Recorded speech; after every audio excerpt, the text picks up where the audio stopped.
Hello my dear students. तो आज की इस वीडियो में मैं आपको बताऊंगा कि फिजिक्स क्या है, मतलब व्हाट इज द फिजिक्स। पूरी की पूरी उसकी जो हिस्ट्री है वो हम निकालेंगे कि भाई पहले बंदा कहाँ रहता था, क्या करता था, क्या खाता था, क्या पीता था, उसके दादा कौन है, उसके पापा कौन है और उसके चाचा कौन है। तो चलिए शुरू करते हैं। सबसे पहले हमारे पास है दादाजी। वो is the grandfather of physics. Physics के ग्रैंडफादर है गैलीलियो गैलीली। क्यों? क्योंकि उन्होंने दिया था लॉ ऑफ इनर्शिया।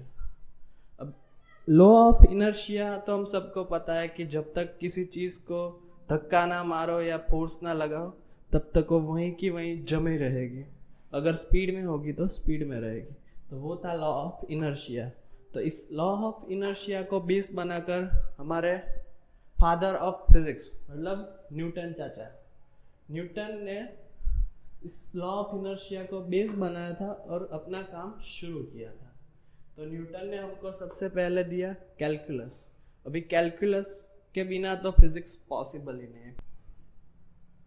अभी कैलकुलस दिया था न्यूटन बाबा ने। न्यूटन बाबा ने सभी बच्चों की बैंड बजा दी कैलकुलस देके, क्योंकि calculus is the integral part of physics. मतलब वो ब्रांच तो मैथमेटिक्स की है, पर कैलकुलस के बिना फिजिक्स पॉसिबल ही नहीं है।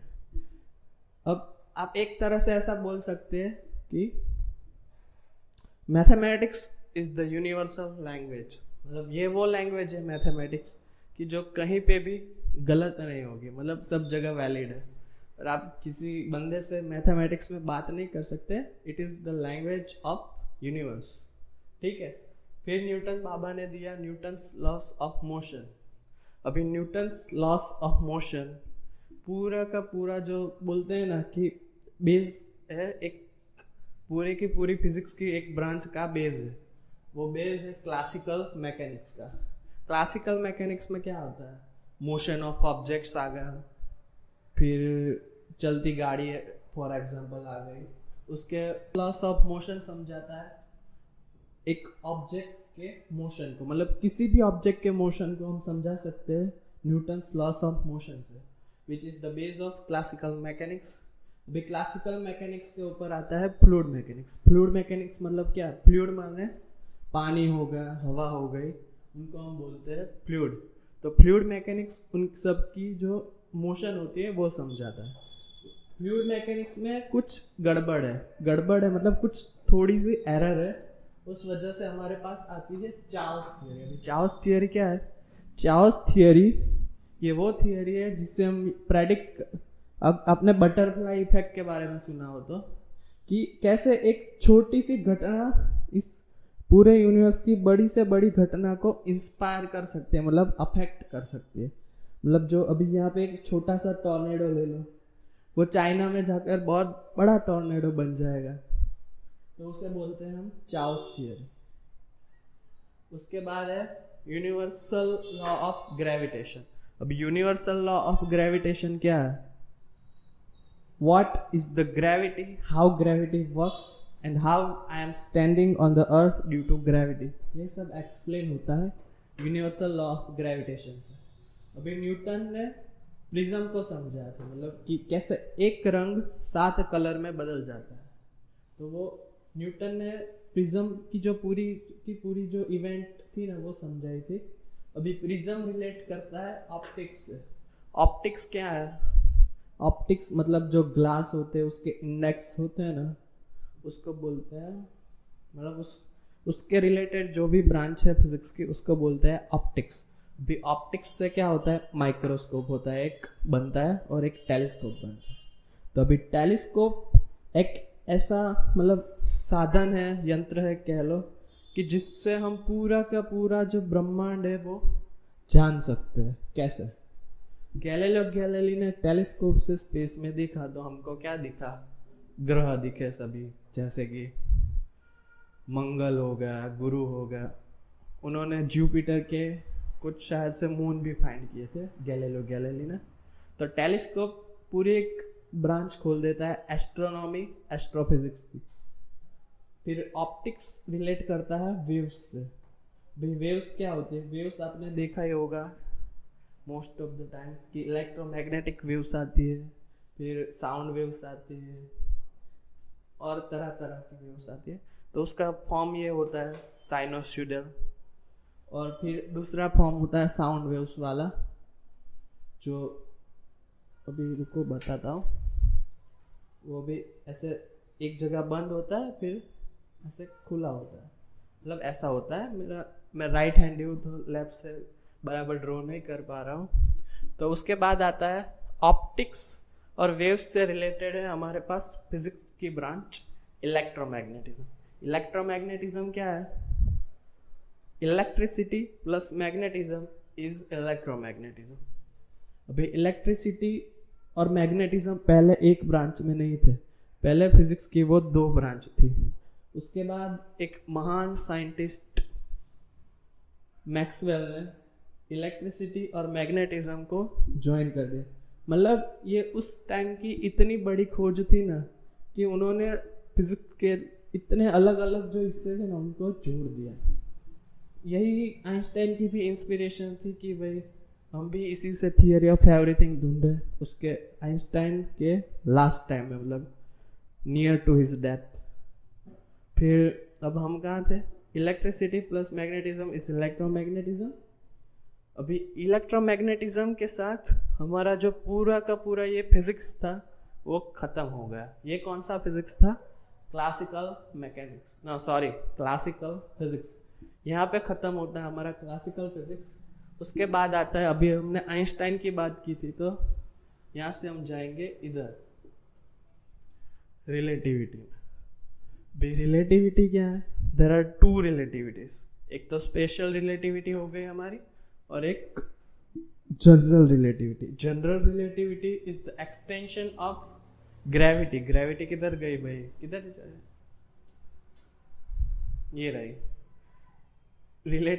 General relativity is the extension of universal law of gravitation. मतलब जो फैब्रिक है वो एक स्पेस टाइम है, स्पेस टाइम का कर्वेचर है। तो उस हिसाब से जनरल रिलेटिविटी ग्रेविटी को समझाती है। और special relativity E is equals to mc square special relativity की ही देन है, मतलब देन है।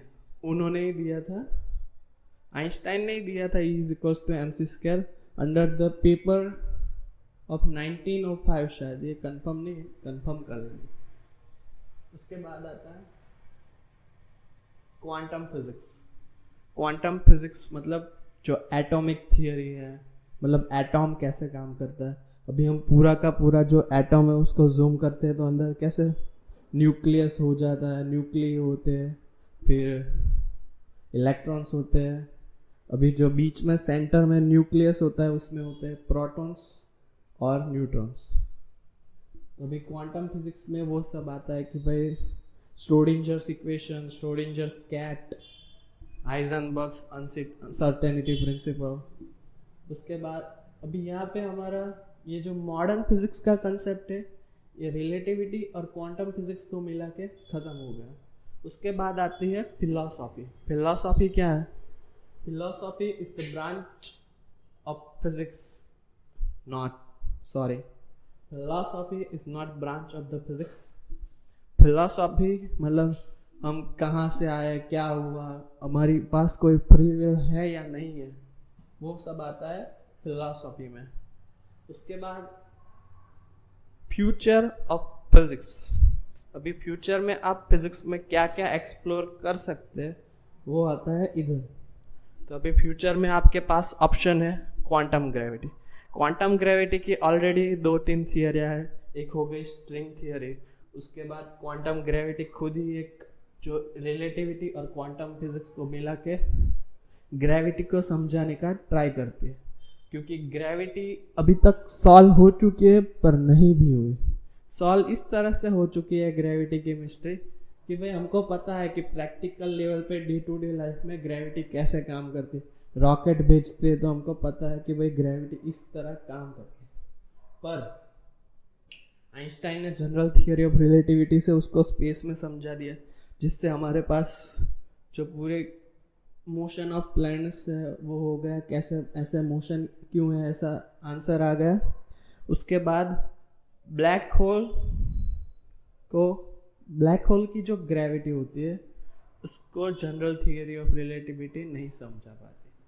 तो वहाँ आता है क्वेश्चन कि भाई जनरल रिलेटिविटी फेल्स हियर, तो वहाँ पे आंसर है क्वांटम ग्रेविटी। पर ये प्रूव थियरी नहीं है, ये इसीलिए मैं फ्यूचर में डाल रहा हूँ कि क्वांटम ग्रेविटी अभी तक प्रूव नहीं हुआ। उसी के साथ डार्क मैटर, डार्क एनर्जी और स्ट्रिंग थियरी, ये थियरी ऑफ एवरीथिंग का एक कंटेंडर है, ऐसा मान लो। मतलब ये इन फ्यूचर हो सकता है, ये हुआ नहीं है अभी डार्क मैटर और डार्क एनर्जी बहुत पढ़ा होगा आप लोगों ने इसके बारे में, इंटरनेट पे मीम्स देखे होंगे या पोस्ट देखी होंगी इंस्टाग्राम पे, डार्क मैटर और डार्क एनर्जी के बारे में। तो डार्क मैटर और dark energy makes 95% of the universe, मतलब पूरा यूनिवर्स है उसका 95% डार्क मैटर और डार्क एनर्जी के पास है। मतलब जो भी ये पूरा का पूरा फिजिक्स है, पूरा का पूरा इधर यहाँ तक का जो हम जानते हैं वो सिर्फ 5% है। कितना? सिर्फ 5%। ये बाकी का 95% है डार्क मैटर और डार्क एनर्जी के पास। अभी डार्क मैटर और डार्क एनर्जी क्या है वो किसी को नहीं पता। अभी दूसरा क्वेश्चन आएगा आपके मन में कि हमको डार्क मैटर और डार्क एनर्जी के बारे में नहीं पता, पर साइंटिस्टों ने इतना मतलब प्रेडिक्शन कर दिया है कि ये दोनों मिला के 95% ऑफ द यूनिवर्स बनाती है। मतलब जो हमको कैसे पता कि भाई ये 95% ही बनाती है? क्वेश्चन तो आना चाहिए ना भाई कि ये 95% ही क्यों बनाती है। तो उसके लिए जो स्पेस हम टेलीस्कोप से देखते हैं, मतलब नॉर्मल ये वाला टेलीस्कोप नहीं, ऑप्टिक्स वाला, अलग अलग प्रकार के टेलीस्कोप आते हैं, मशीन्स आते हैं जिससे हम स्पेस को ऑब्जर्व करते हैं। मतलब अलग अलग फ्रीक्वेंसी की जो वेव्स होती है उससे हमको पता चलता है कि स्पेस में क्या है क्या नहीं है।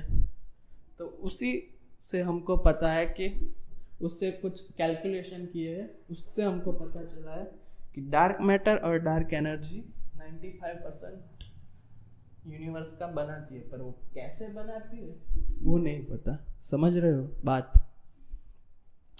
अभी यहाँ तक हो गया।